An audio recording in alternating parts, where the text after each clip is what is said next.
Hello, everybody, and welcome to the third of our Impact webinars. My name is Jake Curtis. I'm the co-CEO here at Jamie's Farm, and I'm delighted that so many people have signed up to listening to this webinar. It's a topic that's extremely close to my heart, and it's the very essence of why we exist as a charity. Just at the start, just a little bit on housekeeping. As you can see, popping up there, we have some polls today. We'd be really grateful. There's only two. If you could engage with them, it just helps us gear what we're going to say. And we do want this to be as interactive as possible, because that really enables us to keep it fresh, keep it pacey, and to keep this as interesting as possible. There's a very active chat function on the right-hand side. Please put any questions that you might have onto that. We'd also really welcome if people wanted to introduce themselves on the chat so that we can see who's able to make it live to this event, and in order to make sure, again, that we're responding to the audience that we're presenting to. We're really lucky today because we've got a few people from Jamie's Farm here, including me, who are going to be speaking to you, but we've also got some external people too, and we're incredibly lucky that we've got our youth champions. I think often this topic gets discussed by adults working with young people, not enough by the young people themselves, which to me is a cardinal sin. They know better than anyone the change that has happened to them. But we've also got one of our fantastic head teachers from our flagship school, Broadland, Laura Stone, who's going to be talking to us later on. We want to make sure there's enough time to give those guys the platform they need to discuss Jamie's Farm and its impact. So we're going to keep this as pacey as possible. And I'm telling myself that because I am the biggest witterer of them all. So the thing that I wanted to say at the very outset is just why this matters to me. Why this, why now? Which, if anyone wanted a secret clue, is actually the very first interview question if anyone was going to apply for a Jamie's Farm role.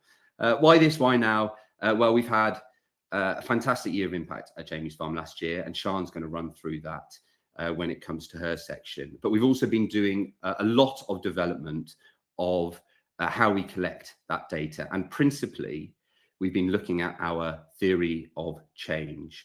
Now, historically, our theory of change was a document that actually 10, 12 years ago, I didn't have a clue what it even meant, that concept. And I wrote an answer to a application form and swiftly got rejected and told to do better, because actually we didn't understand that concept well enough at all. We got some support externally to make that happen. And it's been a massive life changer for us as an organization, because it provides a huge amount of focus in terms of what it is that we do that actually makes the difference. We produced a version 10 years ago. This is it. I was quite proud of this one at the time. But the reality is things move on, the context changes, and there was really important developments that needed to happen to this document if it was to reflect how our model had evolved to meet the changing needs. It's also worth saying that we did a very thorough exercise when we did this of consulting internally, but we didn't speak to our youth champions. We made that mistake. We didn't speak to our young people directly. This time around, it was crucial for us to do that. And that's why I'm really pleased that we've got Jack and Iram, who are going to talk about that in a short while. Also, we wanted to look at the theory of change before we developed our new strategy, which has just been developed over the last few months. That's because before we consider the what of what we're going to do to address our mission, it's very, very important for us to be really clear on how we work, on what it is, what the magic source is that Jamie's Farm is doing that makes such a difference to the young people that we're here to support. And that should all be in a theory of change. And if you do that well, it provides so much clarity that enables all the other developments to flow very clearly from that. I'm very clear at Jamie's Farm, we are an impact maximizing organization. We're not a profit maximizing organization. We respect those in the commercial sector that are. We need money in order to enable us to do what we do. We need to be financially sustainable, But the thing that we need in order to exist is to achieve impact. There's no point of us existing if that's the case, if that isn't the case. And to be honest, we'd be doing more harm than good if we were just good at fundraising and not good at achieving impact, because we'd be taking money away from those other causes who could be achieving more impact. So for us, being really clear on what our impact is and how we achieve it enables us to drive that impact up and enables us to see where we sit in the biggest sector, to partner with others so that we can support those young people who don't even come to the farm, and for us to be sure that we're able to spread our model, spread our approach beyond those who come through our farm gates. And what I'm really pleased with, and we're going to be able to show it to you later, the new version of this offers real clarity about how we're able to do that.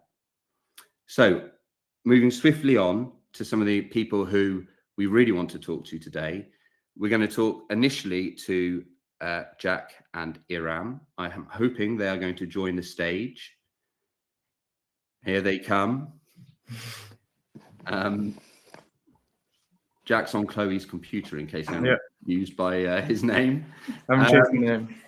So basically, guys, I just really wanted to hear from you at the very outset, because it's really important that we respect the experience that you guys have had, essentially, and you have been through the program. You're now part of our Youth Champion board. You're supporting James Farm in different ways. But as at the very outset, it would be good for you to explain in your own words, what was the impact that James Farm had on you?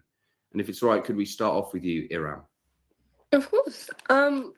I do speak about this a lot. The impact James Farm had on me was definitely helping me with my confidence. I was a very shy young person who didn't know how to ask for help. And as soon as I was on the farm, they just kind of showed me how asking for help would benefit me more than anyone. And that's something that I really needed my eyes to be open to. And also something that impacted me was the family feel we have sitting around the dining table. I think growing up with a lack of it and experiencing it from James Farm, it did help me, like my inner self, and just made me feel more confident to be able to speak to a lot of other people. Fantastic. And confidence is that word that actually, to be honest, came through loud and clear when we did engage with you guys. Yes. Because it was something that we actually minimized a little bit. And this is one of the challenges with impact measurement. Confidence is something that's hard to measure sometimes. And so we were tempted not to include it as much, but hearing from you directly, it came across loud and clear. No, this is what it gave us. Yeah. Jack, over to you. Same question.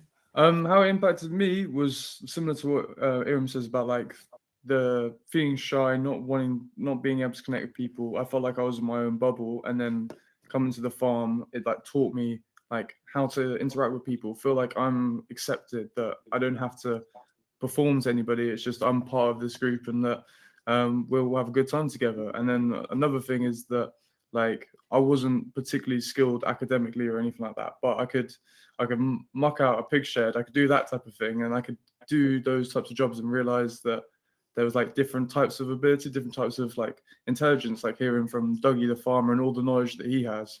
And like it wasn't just, oh, the academic route is the only route. There's a lot of other types of intelligence, lots of different skills that can be shown. Yeah, that's really well put, Jack. And just while Iram sorts her camera out, it would be good to kind of stay with you on that, because I'm really interested in what it was about Jamie's Farm, what that magic sauce really was that you felt made that difference for you. You're somebody who was in the care system, had lots of different interventions, lots of different support here and there. But what was it about Jamie's Farm that really made that difference? What made that difference? I think what Iram says about like the family connection, like my family situation completely fell apart. I didn't have any community that was there, and it felt like, oh, we're all one group. Like at the start of each day, you're doing a check-in and you're doing a shout out for people. In the evening, you're doing check-in and shout out for people, and you're like really engaging and connecting. And really, it's not just your own thoughts and your own issues that you're thinking about. You're thinking about how other people, oh, that person fell over and hurt themselves. Oh, that's not great. I'll go and get them a glass of water or whatever. Like you're much more aware and connected of each other. Yeah. And that was what helped me so much, of just like thinking about others much more. And then it's this area like where it's not the big city. It's not like, oh, it's this trapped in area. There's so much freedom, so much to do, and it's like it's not like one linear road you're going down. There's just freedom, it feels like, out in the countryside. So, yeah. Interesting. And you can take that sense of freedom back into your home life as well, which is really remarkable. Iram, over to you. Just a little bit more in terms of, you mentioned the family feel, but is there anything more that you wanted to say in terms of what made Jamie's Farm special for you in terms of helping you become more confident, say? And just before you do that, I will just stress, Mark's mentioned in the chat there will be a chance for anybody to pose a question of the youth champions. Now we want to get things interactive as quickly as possible, so please do drop them into the chat, and then we can ask those of Jack and Iram. So Iram, what was it about Jamie's Farm? Definitely, I think the connection I had with staff. Growing up also in the care system, you tend to be with more adults than peers. But working with these adults who like genuinely understood you and allowed you to speak freely, and not in such like a meeting type setting, especially from a young age. We're not really like 12 understanding why we're in a meeting, but working on a farm and having our hands dirty, it kind of helped us open up more. Personally, I enjoyed that, and especially a lot of the staff were so caring and so like genuine, so it was so much more easier for me to like open up about my issues or stuff. Like I had things in my mind, and it felt more like a connection, like speaking with a friend than a staff member, which I really appreciated. And it's so interesting that you highlight the fact that you have had a lot of adults engaged with you in the system. But there was something about the adults at Jamie's Farm and the approach that they were taking to building those relationships that was a bit different. And it's one of the things that's kind of on my mind quite a lot at the moment. It's an odd phrase maybe, but over professionalization of systems, where people forget a little bit what it's all about. And what it's all about is building those connections with young people, because that's what really enables you to thrive. And it's really interesting that you're able to articulate it that way. I'm wondering whether you can just have a little sense of how you engaged with the process of us asking you guys what you thought the theory of change at Jamie's Farm should look like. We came to you with a kind of initial draft of what we thought it could be. Were there things that you identified that actually, from your experience, really needed to change, and from the experience of some of the others in your group? Maybe Jack, we could go to you first. As you said a bit earlier about the confidence point, but there's like, we needed to get that across. I felt like I was 10 feet taller walking away from my first visit at Jamie's Farm. But there's another part of there's all these animals that we're working with and doing all that stuff with, but it's not just, we got to put them in the pen. There's a real relationship and connection that you don't get anywhere else. We do these horse therapy sessions where they're not riding the horses, but that's the emotional mirror that the horse kind of gives you, and you see how you're feeling in your state, and how that horse then reflects back in you. And then we're in lambing season right now, and seeing that connection of like seeing those lambs and doing all of that, like you're really realizing that they're not just like toys that move around or whatever. These are conscious beings that you can really build real relationships with. And that was a huge part for me. Really, really good to hear that. Iram, how about you? I was gonna say what Jack said. I'm gonna let you have it. I do want to state again the connections with staff, and the fact that confidence wasn't used originally when we were making the slideshows. We did like notice how it was very wordy so to take a lot of that away and focus on the key point of how confident, of how it affected us mentally afterwards, and how it really did us a good impact on ourselves. Yeah, that's really good. And we've got a really good question coming through from Georgie, actually, that I will ask you guys in a second. But I just want to go back to that point that you made there, Iram. The first version you saw, again, probably because I'd had my fingerprints all over it, far too wordy. And again, adults can do this. The beauty of Jamie's Farm is that it's a very simple model at its heart. And you guys kind of reflected that back to us and said really clearly, no, let's simplify it. Let's cut to the core of what the difference is and present it in a way that really makes sense, common sense language that people will really get. And hopefully when we do the big unveiling in a moment, people who see it can actually appreciate that too. So the question from Georgie. Georgie Bayman, I'm Georgie from Kids on Track in Andover, Hampshire. I took a group to Monmouth last summer and was blown away by everything, particularly the follow-up support. And that's obviously a big thing at Jamie's Farm. It's not just a week. We do offer support when young people go back there too, because we're interested in long-term change, not just a fun week when they're on the farm. I'd like to know if Jack and Iram feel that 1 week was enough to make a permanent change. How did you feel when you went back to your normal lives? Iram, how about you starting off? I think 1 week, it's crazy how 1 week at Jamie's Farm, it does change and impact you quite a lot. Like, I was shocked, and a lot of my teachers, when I came back, could see a new version of me and could see how much more I felt comfortable in my own skin, especially in a secondary setting in a city. But I do think 1 week was more than enough. I think we did need to go back and use what we got from Jamie's Farm and use in our day-to-day life, which we all definitely did. I did. So, yeah. Yeah, thank you. And Jack, how about you? Do you want to follow on from that? Definitely. Like for me, as we spoke about confidence, like that first week, it kind of gave me the permission to go and be confident in school and stuff like that. I was, as I said, I was in my own shell, didn't have much friends at school or anything like that. And I could go back into school feeling that confidence and just connecting with people, chatting with people. That opened a lot more, like just social doors for me that I just wasn't having at all in like the first years of school. Yeah, and it makes me think of, again, that point I kind of mentioned at the start around what it is that Jamie's Farm can do in the broad suite of support that lots of young people get. What's our bit of it? Now, our bit of it that we like to think we do really well is that we give young people an immersive, intensive experience of being successful, of doing well, of building those social connections, building confidence.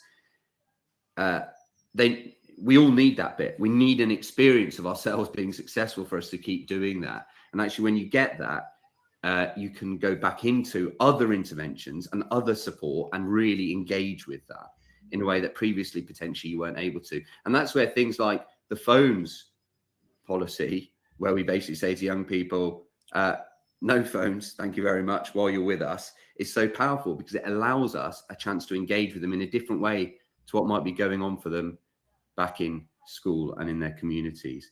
I wonder if either of you had anything to say on that point as well, while we await another question. In terms of the phone aspect and the other aspects of the sort of life swap that Jamie's Farm offers, because we often get challenged around the idea that, well, it must just be really, really, really hard for them when they go back because they've had this really nice experience of being around supportive adults in a nice place. Maybe that makes it worse for them when they go home. How would you respond to that? I will respond with, because now I'm actually working at the new farm, being a sessional worker, and I did an evening there last night, and we ended up talking about phones, the whole group of us around the table around dinner, and we spoke about TikTok and about the dopamine hit that you get from TikTok and all this stuff like that. And then we spoke about where in the farm so far have you been getting a dopamine hit where you felt really good? And they talked about the horses, the log chopping, the cooking, all these other things where they're getting a dopamine hit, they're feeling great and they're enjoying it. But these are really good, productive things, and it's associating that with doing the right thing, and that getting that, because it's not a dopamine detox of not having dopamine. It's about associating that hit with doing good thing, not just dopamine hit from the phone, and being trapped there. So it's just realizing that you can get that type of get going with not the phone. There's other ways of doing it. Absolutely. Hard work can feel good. Yeah, exactly. It can feel fulfilling. Yeah. Listen, guys, we're going to have to wrap up. It's been an absolute pleasure speaking to you. Thank you for explaining things so well and in such simple language, much better than we could do ourselves, which is the point of getting you on here and the point of us engaging with you so much. In terms of the development of our impact measurement. So thank you so much. Bye, Jack. Bye, Aaron. See you later on. Yeah. So we're going to move on now a little bit more to how we collect some of that data. And when we're really lucky to have Sian Cogan, who is our Senior Impact Manager here at Jamie's Farm. She's going to run through how we collect things and how we look at last year's. In fact, before I do that, can we go back one slide? Because I did promise that we were going to show this new theory of change, and it does segue nicely into Sian's section. But this is what we ended up with on the back of the feedback from the youth champions. Really clear, really powerful. And the thing that we really want to highlight from this, and it's going to come up later in Chloe's section, is that we've understood for us to be impact maximizing, we need to maximize the impact on our core program with the young people who we directly serve coming in and out of our farms every day, every week. But we also want to make sure that we can be a kind of example, a model that others can learn from. It really striking to me is that the model that Iram spoke about, this relational model, is so unusual for young people today. And on the back of young people telling us that, on the back of this teachers and senior leaders who come through our gates every week saying, this is unusual and this is amazing, we want to learn more about that. We have brought this spreading our approach angle much more central into our theory of change, so that we're offering purpose, belonging, reflection to young people, but we're offering purpose, belonging, reflection to the staff and adults who come with them and others in the sector, so that young people who don't even come to the farm are benefiting from our model. And that is a really exciting step forward for us as a charity. Anyway, over to you, Sian. Wonderful. Thanks, Jake. Lovely to see, or not see, but be here with you all today. So I'm going to introduce our impact measurement framework, talk through our most recent impact data, and then look forward to what we'll be really focusing on over the next few years. We don't have a huge amount of time, so please do put any questions in the chat and we'll be able to come back to them at the end. So what do we measure and why? So a few years ago, we updated our impact measurement approach, as we felt we were really well aligned with the well-established and regarded CASTLE framework for social and emotional learning. There are 5 sub-strands to this framework, which you can see on the screen there: self-management, responsible decision-making, relationship skills, social awareness, and self-awareness. But we also wanted to recognise that good mental well-being acts as a foundation for young people to deploy those skills. So that's our 6th sub-strand. So we refer to these as our enabler outcomes. They lead to long-term change. And for school groups, we also look at measuring attendance, exclusions, and whether they're on track in their core subjects, as we really want to support schools with measures that they are held to account on. So very briefly, I'm going to use an example to illustrate how we analyse and report our impact. So I want you to imagine that there is a magic burger that I claim makes people grow taller. You might be a bit skeptical about this and have some questions. So maybe, why does the burger do that? What's the mechanism of change? How do you know it's the burger and not something else? Does it have the same impact on everyone? Is it consistent? Do people stay tall or do they shrink again? So that's thinking about the durability. Does the burger have any side effects? So that's a kind of ethical question. And maybe, how much taller do people get? So that's thinking about the magnitude of the change. So this is really how we approach our impact analysis and reporting. We want to know that the impact we're seeing is consistent, that it broadly affects a reasonable proportion of people, that it's meaningful. We're not just seeing, in this example, 1 centimetre of growth, but if you'd say, oh, they grew half a foot, that's a really meaningful magnitude of change. And we want to know that it didn't just happen by chance, that it's a true change that we're seeing as a result of what we are doing at Jamie's Farm. And that is, we kind of show that through statistical testing to say it's statistically significant.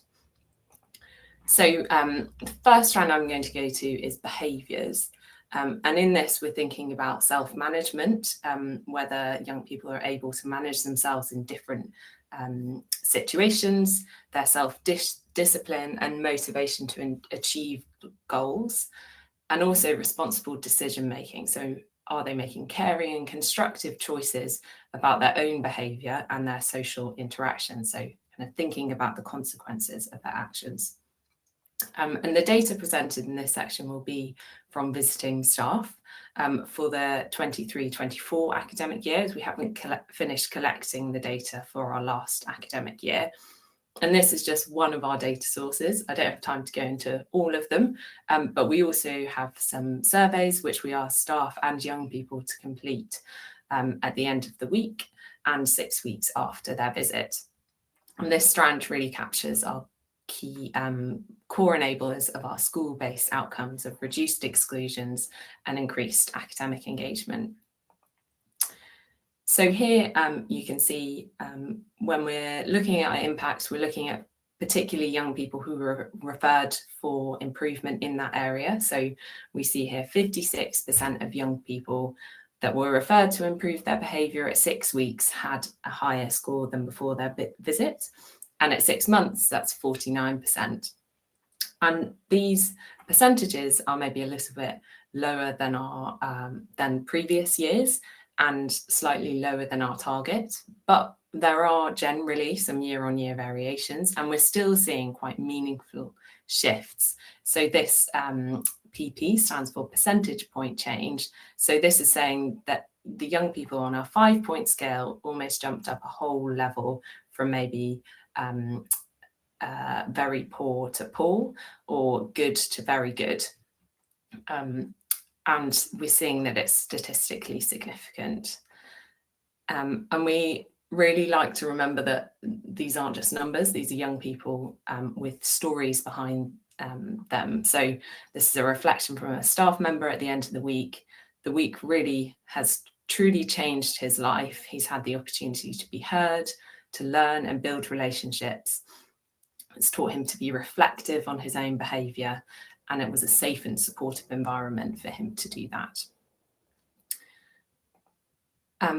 And this is kind of set against the backdrop of this graph, which shows the permanent exclusion and suspension rate through time. So this is Department for Education data. And you can see here post-COVID, there was a pretty sharp rise in both exclusions and suspensions. It's also worth noting that pupils with special educational needs or free school meal eligibility consistently have some of the highest rates of suspensions and permanent exclusions.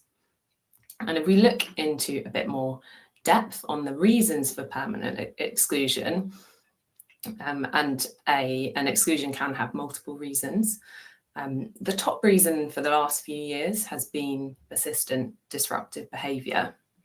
But if you look at some of the other reasons, for example, physical abuse, verbal abuse, bullying, disability abuse, though these at first glance might seem to be kind of negative behaviours, they also relate to pro-social behaviours, relationships, understanding others and empathy. So you can see that positive relationships are really important, not just for well-being and for the sake of relationships, but also for typically behaviour-related outcomes. So moving on to look at relationships. So this covers both social awareness, the ability to recognise strengths in others and empathise with others, and also the ability to maintain and establish healthy relationships, resisting negative social pressures, and the ability to seek and offer support. It's really encouraging to see 3/4 of young people are experiencing positive change in relationships. And these are really significant shifts. So looking at all the young people, even those who might have kind of stayed the same or actually got worse in their relationship skills, we're seeing overall young people are jumping up a whole level in our 5-point scale. And this is particularly encouraging because we added this as a measure a few years ago because we felt this was such an important aspect of what we do, and it's really going from strength to strength. A young person reflected at the end of the week that it's made them more positive about themselves, that they can be close to anyone if they just work hard and try to understand how they feel. And teachers often reflect on the opportunity to kind of be removed from social pressures around social media, as Jack was talking about earlier, and just spend really meaningful time with staff and peers, and build friendships while they're on the farm. The Good Childhood Report, which is released by the Children's Society, has showed that though happiness with family has remained relatively stable through time, young people have reported declining happiness with friends and declining happiness with schools. And these are areas where relationships are really crucial. And this kind of represents a range of other reports which suggest things like increases in cyberbullying, increases in exclusions, as we saw in the previous slide, due to physical and verbal abuse, and other indicators suggest that positive social interactions are declining. And there's also evidence that lockdown and COVID had a really negative impact on relationships, and that the impact of that will continue for many years. So set against this backdrop, it's really encouraging to see the positive effect we're having in this area. So moving on to well-being, in this we are talking about generally what you might think of as positive mental well-being, but also self-awareness, so understanding one's emotions, recognising one's strengths and weaknesses, so that kind of confidence piece that Iram and Jack were talking about earlier, and being able to have a growth mindset and a sense of purpose. So again, we see really consistent, meaningful shifts, and it's robust, so statistically significant. So this is the staff perspective. What we find kind of interesting is when we look at the surveys that young people do before the visit and 6 weeks later, we aren't necessarily seeing the same positive shifts, and it's not statistically significant. This is something we'd really like to understand in greater depth, the difference that we're seeing between staff perspective and young people's self-reported data. And hopefully we'll be able to dig into this in more detail with the next year of data, as we've been able to collect a lot more surveys than in previous years. But we'd really like to understand if actually we're having a protective effect on well-being, so not necessarily seeing an improvement, but where young people might have, their well-being might have got worse if they weren't to have come to Jamie's Farm. And that would kind of involve us doing much longer term surveys so that we can make use of comparison data that's available, available externally. So PISA is the Programme for International Student Assessment. It's the largest international kind of comparative survey of 15-year-old students, assessing the extent to which they've acquired knowledge and skills that are essential for participating in social and economic life.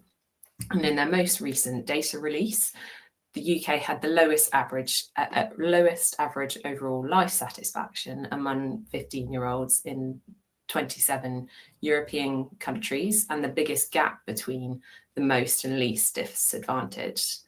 On the right, you can see some particular areas of weakness for the UK, and those themes may underpin the fact we're seeing lower life satisfaction and greater decline than in other countries. So I'm now just going to move on to talk about our kind of strategic direction for evidence and learning at Jamie's Farm. We want to develop a sector-leading evidence of impact and use it to share, celebrate, and improve our practice. So why this and why now? We really believe that embedding a learning culture in which we make effective use of our data and evidence will help us to focus our energy in the areas that will have the greatest impact, to ensure our work remains relevant, responsive, and rooted in lived experience. We have really strong foundations in quantitative impact measurement, and our growing pool of data is helping us to develop a richer understanding of our impact, but would really like to improve our qualitative insight and data return to allow more nuanced insights into our impact. So I'm slightly running out of time. I am just going to skip through and focus. There are a few different initiatives that we are focusing on. One in particular, we'd really like to add greater weight to the voice of young people by developing scalable systems that are inclusive for gathering meaningful feedback for young people, the young people that we work with, and also developing the role our youth champions play in organisational decision making. But the area I'd like to just focus on very briefly is control groups. I mentioned this kind of wanting to understand what might have happened otherwise, particularly for young people where we're not seeing an improvement. So this is a narrative that we hear really often.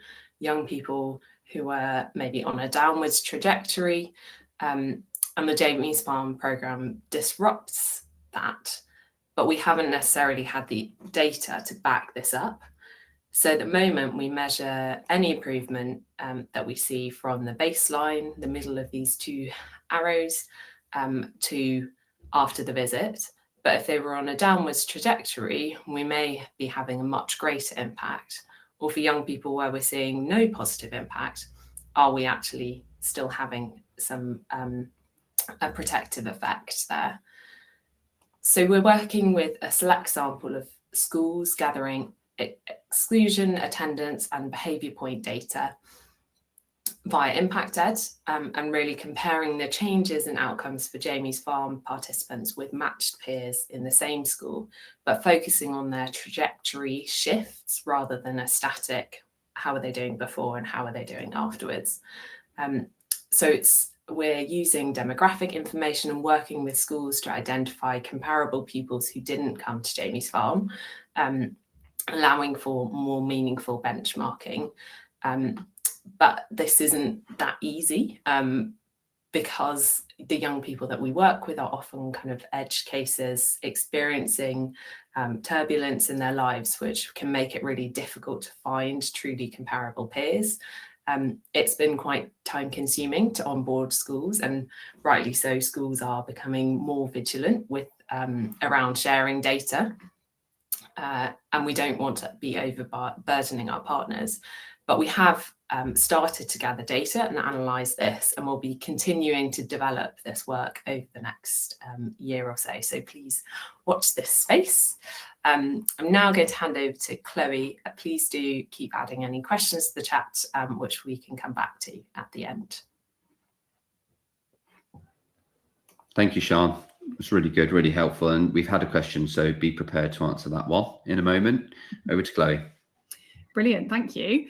So I'm really excited to be taking the next section to talk a little bit about why we are scaling up the right-hand side of this evolved theory of change. So in our old theory of change, we did include kind of incidentally the impact that Jamie's Farm had on the adults who attend the residential with young people. It was kind of an unexpected outcome. It wasn't a primary focus of ours, but over the last 17 years, we've had so many comments like this one from staff at the end of their weeks that over the last 18 months, we've been really working hard to think about how we can more intentionally create learning opportunities for adults around young people, as well as the young people themselves. Because as Sian mentioned, we feel, you know, there is this magic around Jamie's Farm, but in some respects, we really want to demystify that magic and codify what it is about the practice, about the model that really works for young people, so that we can better share it. Because, you know, we'll hear in a moment from a head teacher the current challenges that schools are facing. We know that belonging is integral to attendance, and actually we're good at building relationships here. We can be confident in that data that Sian has just shown. It's something that we can do, and we do know the ingredients to that. So without with remaining very humble around it, I think there are some elements of what we do that we feel really strongly now that we can share better with the education sector. We, as a result of that, have developed in our strategic plan 3 initiatives that we're prioritising over the next 2 years that are teacher or schools facing. One is our flagship schools programme, which our brilliant head is going to join us in a moment to talk about. This is in order to deepen our impact on young people who come. we're really forming much deeper relationships with some of our partner schools, which is effectively a year-long programme around the residential. So the residential is a key part of that transformational change, but we want to enable the schools and adults within them to continue that impact and to be those people that hold the relationships with young people beyond the farm. So that flagship schools programme, Laura will talk about in a moment, but it inherently involves professional development for the whole school staff body, as well as more in-depth training for particular staff, and development of their outdoor spaces back at school as well, so that they can be really kind of continuing the work that starts here. After Laura's spoken in a moment, I'll talk about the other two strands, which are around how we more broadly influence the education sector, as I've mentioned. So if I can invite Laura, hopefully, Laura's had some tech issues at the moment. Laura is head teacher of one of our pilot flagship schools, Lift Broadlands. Hi, Laura. Hopefully we can hear you okay. So yeah, can you hear me? We can, that's brilliant. I'll get rid of this a moment. And it would be brilliant, Laura, if you could just kind of give everyone a bit of an oversight of the biggest challenges facing schools in general and Broadlands at the moment, and why you think the pilot flagship schools programme is something you've joined up to. Yeah, absolutely. Thanks for having me. A bin truck just pulled up outside school, so just like classic school day. I think so much of what Sian just said resonated with me. That is what we are experiencing. I think it's a really challenging time, excuse me, to be a leader and a teacher in schools. And I think the post-COVID landscape is unbelievably different to the one that we had prior. We asked students to learn at home. And so therefore we made it seem possible that school wasn't the only place that we could learn. And school attendance has not recovered. And it's going to be a long time, I think, before we truly recover to something pre-COVID. Some children were so happy at home, particularly children with special educational needs. And returning was an awful thought. And some children have never returned and have never been able to re-engage with mainstream education. And for others, they're here. But it is an insurmountable task every morning to get up, put a uniform on and come in. We're a microcosm of society. And so I would say that our daily diet is mental health, self-harm, domestic violence, children who haven't eaten, children who need uniform, and more support than they ever have in my 20 plus years of being a teacher.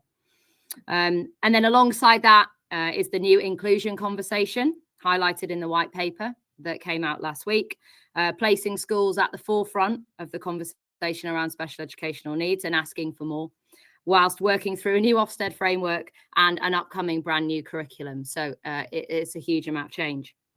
So I work for Lift Schools, who are a national trust, and we are in our second year of our what we call our 5 Essentials survey, which is modelled on a lot of what's coming out of Chicago, where a huge amount of work has been done around similar stuff to what Jamie's Farm do.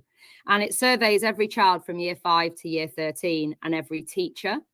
And it gathers data on culture and climate in all of its schools. And by looking upstream at culture and climate, you can actively change those things, which then will hopefully have a positive impact downstream on things that are much harder to change, like attendance, like outcomes, and like destinations. So the first year of the survey was last year, and it definitely produced results that made all of us sit up and pay attention, and not for good reasons.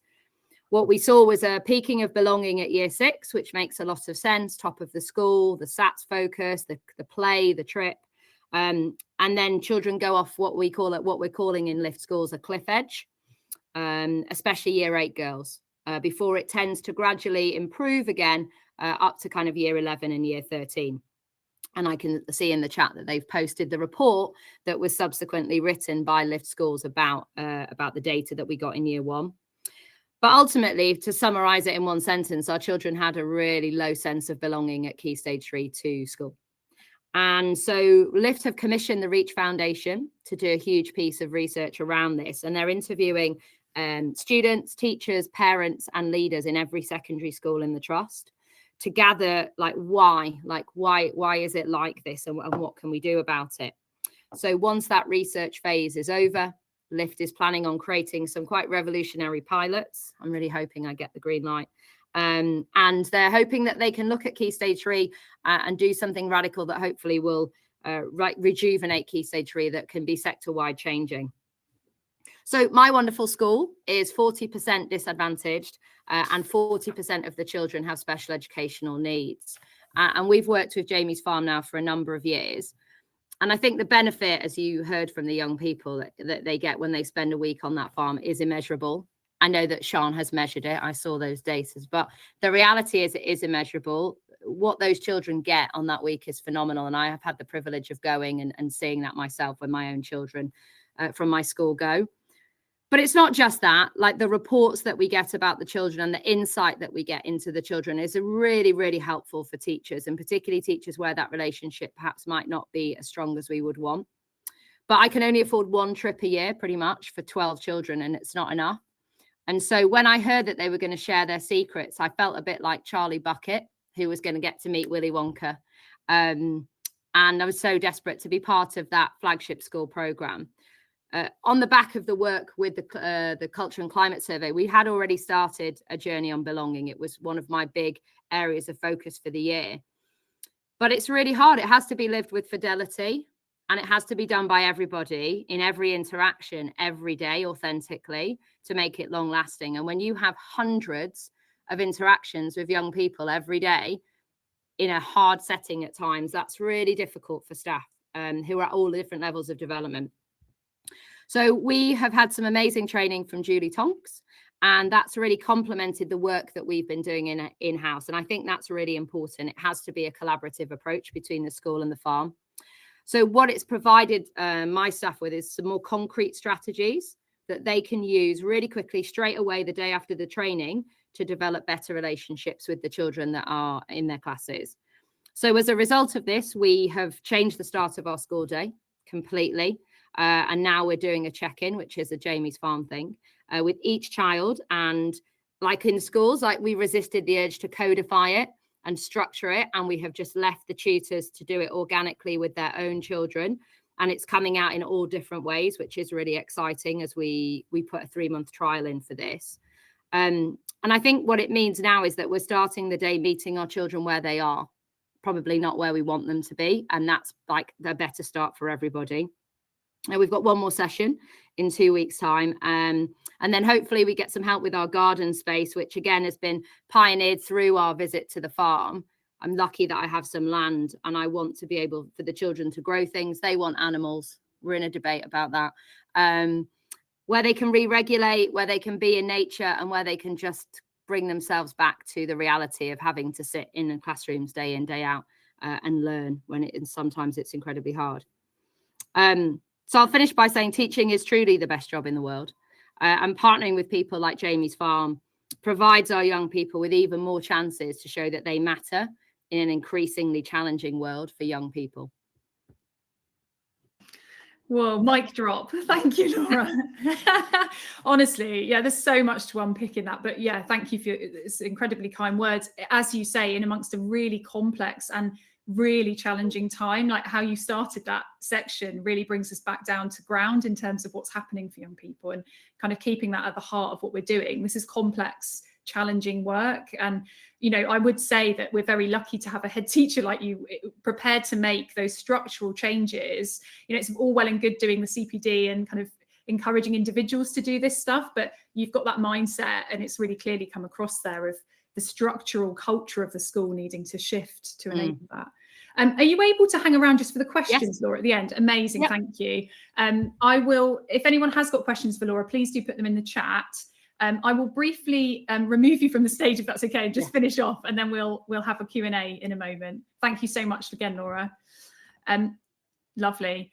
So I really briefly wanted to just talk about those other 2 strands of our work before we have more of a conversation with Laura, hopefully, around influencing the wider education sector. So as well as that work, deepening the impact with our flagship schools, we've been undertaking this collaborative piece of work, actually, which is quite unusual in the third sector, the true collaboration, to create a programme called Power Up Pastoral. So this is in recognition that often the people in schools who are holding the relationships with the most vulnerable families and children are the pastoral, non-teaching members of staff, who are classically can be quite under-resourced and under-invested in professionally. So we got together with these other organisations who are mission aligned. So Football Beyond Borders, you may have heard of, All Child Centre for Emotional Health, and the Reach Foundation, to create a year-long CPD programme for pastoral staff across the country. We've got 4 regional cohorts who started in September to really embed relational practice at the heart of their work with children. We know high quality relationships with emotionally healthy adults are a protective and compensatory factor for children who face adverse childhood experiences. So it's really empowering them to have credibility in school, to really hone their skills, and to have a space where they feel really professional and skilled in their work. So we've been piloting that this year with hopes to grow it in September. It has been a really successful launch so far.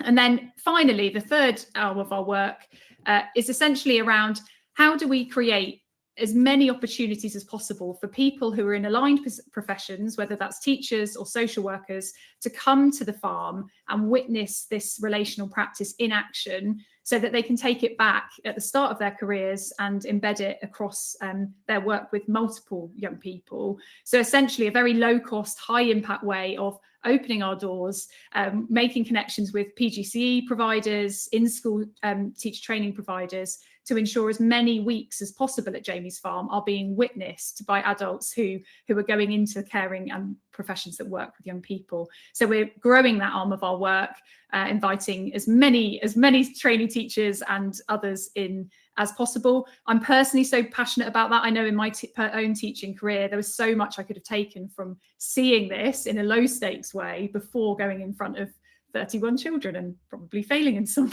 aspects of my work. So yeah, personally really passionate, and that's something we're growing over the next couple of years.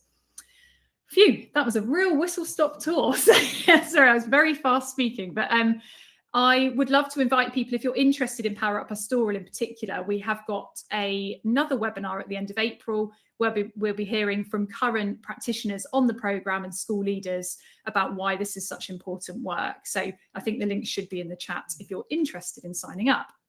But we have 8 minutes left, and I think it's really important that we have enough time and space for some questions. So could I invite Sian and Laura back onto the stage, if that's okay? And then hand over to Jake a moment. I will have a little look at the chat. If you have got any questions, now is the time to add them, please.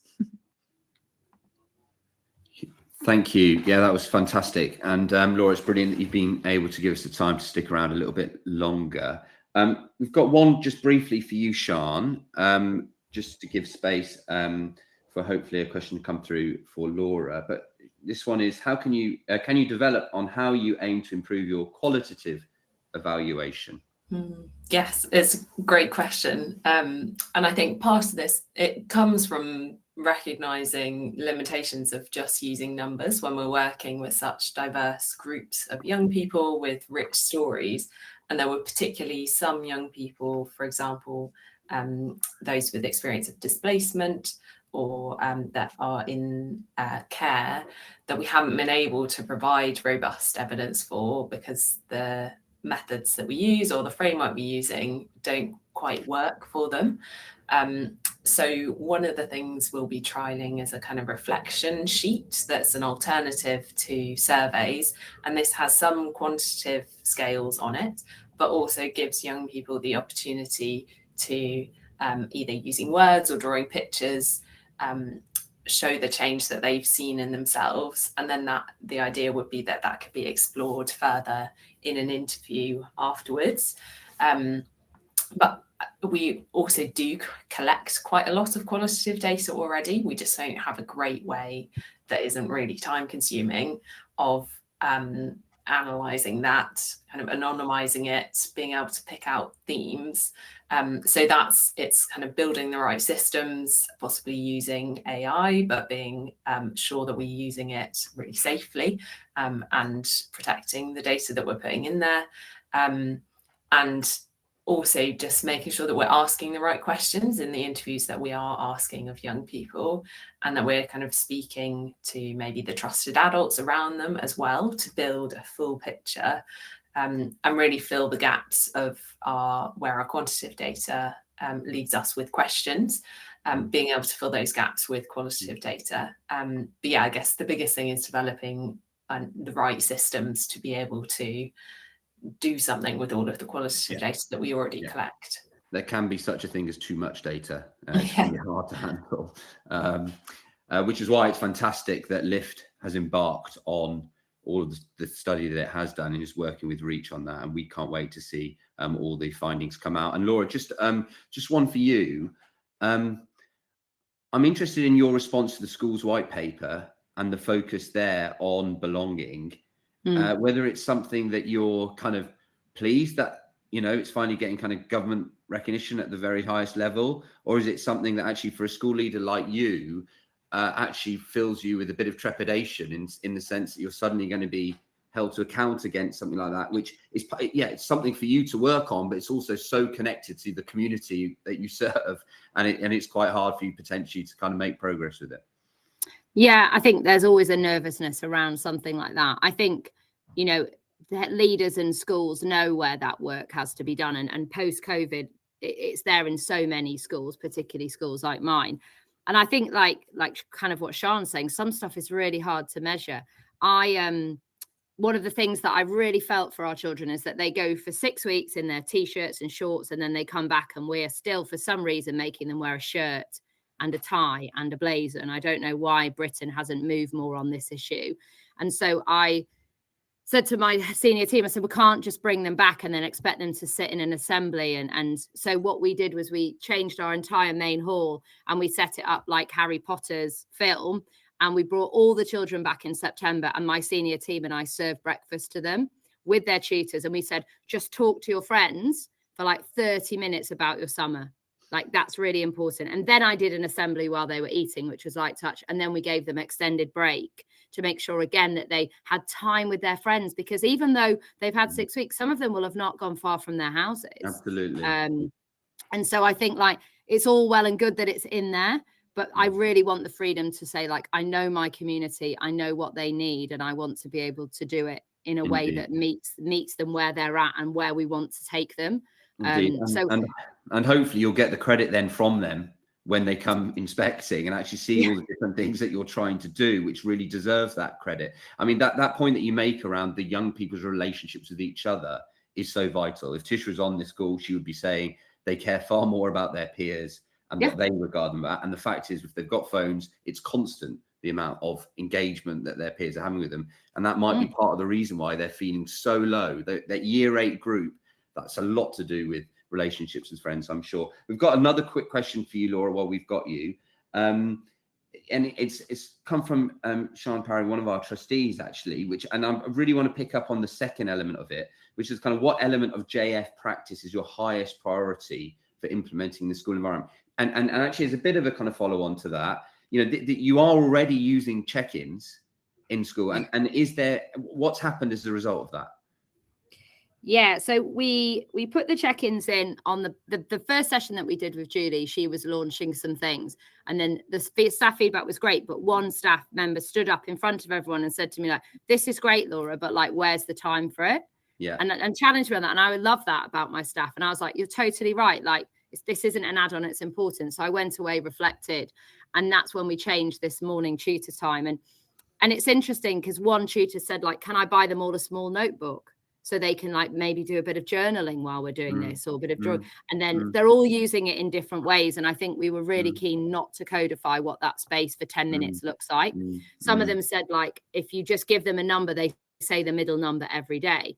So the art teacher's got 5 photos on the board. And she's like, what photo are you this morning? So it's really exciting how it's evolving. And we will take some feedback on that at the end after Easter. But I think probably the thing that really resonates that Julie did with me is the unconditional positive regard. It's really hard sometimes to be like when a child comes in like really late and they've not been in for days, and you just want to be like, do you understand how much you've missed? But actually what you have to do is go, it's so lovely to see you. I'm delighted you're here. We'll talk about like what's, you know, let's go. And I think like that is really hard for some adults because they take it personally. And teaching is such an emotive profession. And young people can really hurt adults with some really horrible words. And I think trying to say to staff, like, we want to model this to our young people. And so no matter how frustrating, how much they might, we always want to start with that positive about them. And I think that, Sian, is probably the thing that we're trying to work really hard on. That's terrific. Thank you. It's actually a really good note to end on. We've got a hard stop today. We want to keep it to an hour. Laura, thank you so much for sharing everything that you have done. Thanks Thank for you to having me. all the other contributors. I think one of the things that's kind of occurs to me, and kind of just summarizing briefly, just how much there is to do. It's a huge amount. I mean, you guys working on the coalface in those communities, respect to you, you know, and Jamie's Farm is willing, able, desperate to support however we can, because actually that you're doing the hard yards. We are lucky at Jamie's Farm in that we have the opportunity to work with young people on a smaller scale. And in this sense, you know, small is beautiful because they're given the opportunity to grow into themselves on an individual basis. And when they are given that opportunity, they thrive and they live up to it. And if there's something that can come from Jamie's Farm, is seeing that actually all young people, when they come here, they're able to do it. And we really want to see how that can be developed and spread into other environments so that they can keep on doing it back there too. And anything that we can do to support you in that, we'll be really keen to. So good luck in everything you're doing there. Just a couple of other things. There have been some questions coming through. I do want to ask everybody who's answering, who's listening to this, either live or the recording, please do email us directly. We're not an organization that cares about intellectual property.